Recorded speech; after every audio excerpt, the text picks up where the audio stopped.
What's good, y'all? We back with another video, man. Your life as a medieval torture. We finna see what they talking about. Let's check it out. 19th century Europe into what they call a cursed bloodline. Not cursed enough to die young, not blessed enough to escape your fate.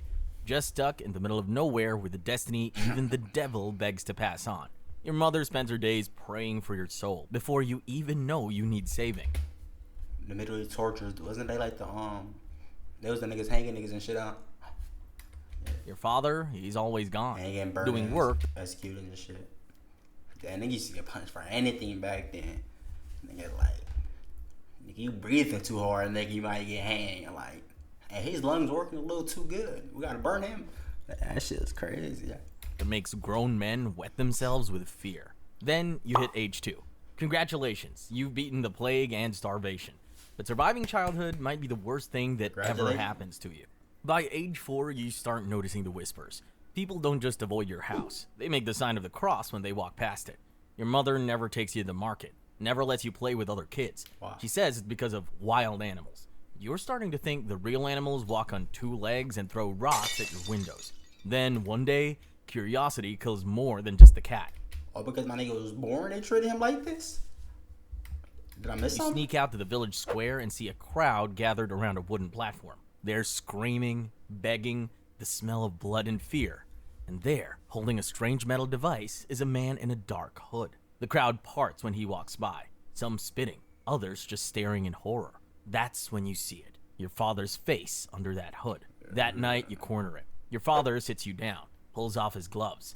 His hands are scarred. Son, I've been killing people for making teas at night. I've been hanging people for strange reasons, you know. Sometimes just to be out a little late past the curfew, you know, that's a little suspicious. I caught one in the woods the other day. You know, gotta hang them all, gotta burn them. You feel me? It's in the name of the Lord, though. That's how he used to treat them, man. All in the name of the Lord, man. They used to do that shit. Put the Lord's name in vain. And stained, and tells you the truth that'll haunt every dream you'll ever have. Your father is a torturer.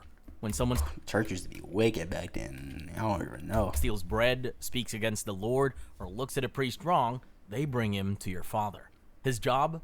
To hurt them until they confess to things they might not have even done. But wait, it gets worse. See, nobody applies for this job. Nobody wakes up thinking, gee, I'd love to spend my life breaking people's fingers for a living. Which means there's only one way. Somebody in power, pick somebody. People become torturers. They're born into it. Your grandfather was a torturer. His father before him. That makes sense. And his father's father? You guessed it. This isn't just some family business. It's a family curse. And guess what? You just inherited it. I'm gonna add all these eyes up. You had dreams once. Maybe becoming a farmer, growing things instead of destroying them. Maybe a merchant, traveling to far-off places where nobody knows your name. Maybe even a priest, saving souls instead of... What if you say no? You think they'll kill you? Your dad, you know, he medieval torture. He tried to pass it down to you. You're like, nah, man. Nah, I don't want to do that to people. What would they do? Like, what they think you like? Like, they were so fucked up back then. They'll probably think, like, you were saying from, like, nigga, the devil, like, trying to... He said no. He must be trying to flip some, work with other power. This is crazy. Damning your own. But none of that matters now. Priest, saving souls instead of damning your own. But none of that matters. I have ashes in my keyboard. Now, the city won't let you do anything else. You're marked, branded, cursed from birth to follow in daddy's bloody footsteps. Age 8, training begins. And by training, I mean learning how to clean up after human suffering. You start by sharpening the tools. Pliers for pulling teeth, screws for crushing thumbs, ropes for the strappado. Each tool has a purpose. Each purpose involves screaming. Before you can touch human flesh, your father tosses you a pile of animal bones. Pig femurs, goat ribs, cow skulls. Break them clean. Y'all niggas better be lucky y'all born in this age. Just man, thinking about the peeling, nigga, the skin, all that. That shit, like, wait. He commands. Understand how muscles, sinew, and bone... They created pains we can't even imagine. React under strain. You spend weeks cracking livestock remains, learning the precise pressure needed to shatter without killing. The stench of rotting meat clings to your clothes as you Think about that, bro. Professional torture, like, nigga, they knew how much to do to not kill you. Just like they used to enjoy that shit, keeping you alive as long as you can. Just let you feel that pain. And master this grotesque craft on dead animals first. You Oh, learn for to your oil mom. the rack so it doesn't squeak when it stretches people apart. You clean blood off stone floors until your hands are raw, scrubbing with buckets of vinegar, the only thing that cuts through the overwhelming reek of sweat, feces, blood, and decomposing flesh that clings to dungeon stones. Awaken to a world of I'm wonder mad at all these in ass. Final Fantasy XIV Online. The acidic smell burns your nostrils, but it's better than the alternative stench of human despair. The smell never leaves your clothes. Iron, blood, fear, sweat, and something else you can't name, but makes your stomach turn. Go jump in a lake or something. Nigga, nasty. Your mother tries washing Tell me they banned you for cleaning it off. What does that do, right, nigga? your clothes 3 times, but that smell, it's not coming out, ever. Month 9, your father decides you're ready to watch. Where can they get new clothes? A man is brought in, accused of stealing grain during harvest.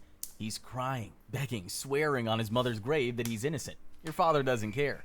And I feel like, to be honest, that's probably the hardest part about doing something like that to somebody. Like the begging, like the, oh, don't kill me, blah, blah, blah, I got a family. Like, that shit probably really, like, fuck a nigga up on the inside, right? Like, if a nigga, I feel like it'd be way easier. Like, niggas just, like, completely silent, stone cold. Not in GTA, not saying, but yeah, like, niggas just begging for their life, definitely make it way harder. you're guilty, your father's job is to make the man confess. That's what the law wants, confession. Your father starts with the thumb screws, small metal devices that look harmless until they start crushing bone. The man screams are so loud you think your ears might bleed. You want to look away, but your father's watching you, making sure you don't flinch. This is your future. This is what you'll do every day for the rest of your life. The man confesses after his third finger breaks. He admits to stealing grain he never stole, names people who don't You exist. see, like, little shit like that, like, damn, for stealing, like, stealing grain, like, any, like, bro, damn, was that, like, just the crime back then? Like, I think that was the crime, bro. I think, like, you just do anything, they just torture you. Or if they locked you up back then, damn. Hey, nah, that's for stealing, that's fucked up. Breaking your bones. Just to make Put my nigga like I don't know, like, did they have cells, man? I think they did have cells, but the pain stop. Another successful day at the office. You're 12 now, My phone and be the acting real like a education begins. Your father hands you the pliers and points to a prisoner's mouth. Start with the back teeth, he says casually. They're easier to grip. You hesitate. The prisoner looks at you with desperate eyes. Your father's hand lands on your shoulder. Not gentle. Warning. You do it now, or I do it to you later, he whispers. But there's more to fear than just his wrath. Cross the church, harm the wrong noble, or let a prisoner die before confession and they'll burn us both alive, he adds grimly. You've heard the stories. Torturers who disobeyed orders or showed unauthorized cruelty found themselves on the same pyres they once prepared for heretics. Your first tooth extraction takes forever. Your hands shake. The prisoner passes out from the pain before your being the king probably back then, nigga, was luxury at its finest, nigga. Nigga was just sitting on his throne, nigga, getting fed grapes, and then nigga live their life. Like, commanding niggas to just do anything in their list. That's wicked. halfway done. Your father shakes his head. Sloppy work. We'll practice until you get it right. And you do practice, on prisoner after prisoner, until pulling teeth becomes as natural as brushing your own.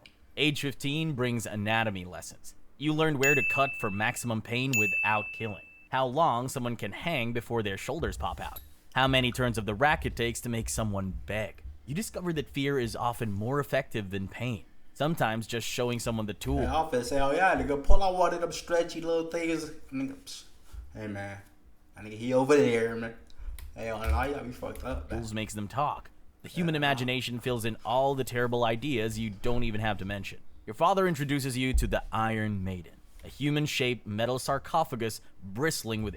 Nigga, pull out that, bro. Y'all keeping solid, man? Let's say, depending on y'all scenario.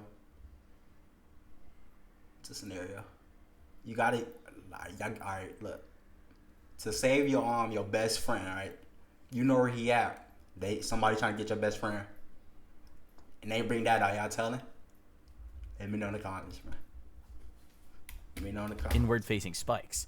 Each spike... Nah, that's probably a fucked up scenario. I just put y'all in a fucked up predicament. I ain't gonna lie. So I don't know what I would do in that situation. Pierces limbs, shoulders, thighs. Never vital organs, he explains, demonstrating on a screaming victim. The art is in prolonged suffering, not swift death. You learn to operate it with surgical precision, knowing exactly which spikes to engage for different types of confessions. By 17, you're ready for the rack, the king of torture devices. A wooden frame that stretches people like clay. Listen to their breathing, your father explains. When it gets ragged, ease off. When they start talking, tighten more. Keep them right on the edge between confessing and dying. Your first solo lesson comes at 18. A woman accused of... That rat one, when they put the rat on the bowl, the rat in the bowl on your stomach, I can light it. Bro, that's, for some reason, like out of all of these, that one seems like one of the worst ones, man. I think I'd rather do any one of the other ones, but don't give me the rat, man. You can stretch, the skin peeling. That shit, that's definitely the worst, man. Being a witch because her neighbor's cow died. You start gentle, just showing her the tools. She denies it. Bro, they used to, my fault, I ain't mean to caption it. Bro, they used to do the girl so wrong with that witch shit, man. And they used to just throw that shit around crazy with the girls, and that's fucked. Everything. But before you can proceed, you're accused of showing unauthorized mercy. The church demands proof of your divine sanction. What does that mean? You're forced to undergo trial by... Divine section. Bro, oh my gosh. Humans back then. And a divine ordeal. Plunging your hand into boiling oil to prove your methods are blessed by God. The searing agony reminds you that even torturers aren't above suspicion. When you're... I used to take that divine shit crazy, right? In the name of the Lord, and just like, that's not cool, right? Wounds heal cleanly. You're deemed worthy to continue. Thumb screws, still denying. Then you hang her by her arms for an hour. Finally, you mention her children. Shame they had to be questioned too. Kids are so fragile. She confesses within minutes, admits to flying on broomsticks, dancing with the devil, cursing crops. All lies, but effective lies. The crowd that watches her burn... I did not even know that. They the ones who will go to the bottom, man. In the name of the Lord, man. Burn cheers your Trying success. To be divine. You feel sick. Okay, if there's one AI site builder you need to meet, it's this dope tech from Wix. I made all that. Years pass. You get good at your job. Disturbingly good. Your reputation spreads. They call you the Bone Breaker. You perfect new techniques. Keep detailed notes like any craftsman. Subject lasted 47 minutes before confession. Recommend different approach next time. Yeah, niggas breaking time records. Alright, I'm gonna make him confess 5 seconds shorter this time. Faster.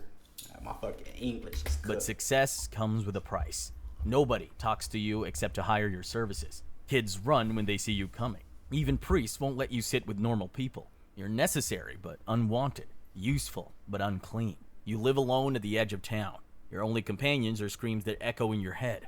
You drink heavily, but alcohol doesn't wash away the memories. Women won't marry you, so you find companionship with someone as hated as you are. A brothel worker who understands what it's like to be society's necessary evil. 20 years of torture later, you're the most feared man in 3 counties. Your name makes criminals weep. You've extracted thousands of confessions, sent hundreds to their deaths. But comfort is relative when your job is inflicting misery. Every night brings nightmares, faces of people you've broken, voices begging for mercy you couldn't give. You wake up screaming more often than your victims did. Your wife gives birth to twin boys. For the first time in years, you feel hope. Maybe they can escape this life. But hope is luxury torturers can't afford. Your hands start shaking before years of gripping tools takes its toll. One day, you miscalculate. A prisoner dies before confessing. The judge is furious. Your reputation takes a hit.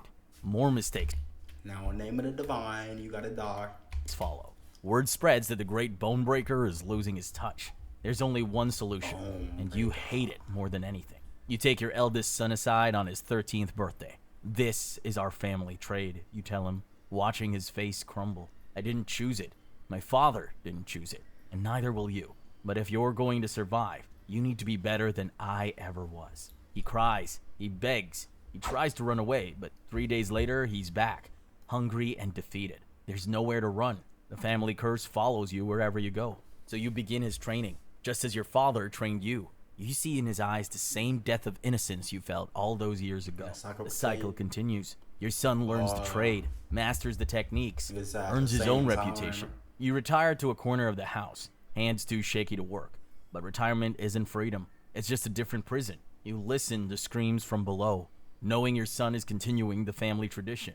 Every cry reminds you this is your legacy, the curse you pass to another generation. You die at 52, which is old for someone in your profession. Most torturers don't live to see grandchildren. The stress, the drinking, the constant fear of revenge kills them young. You've been lucky, if you can call any part of this life lucky. But even in your final years, there's no peace.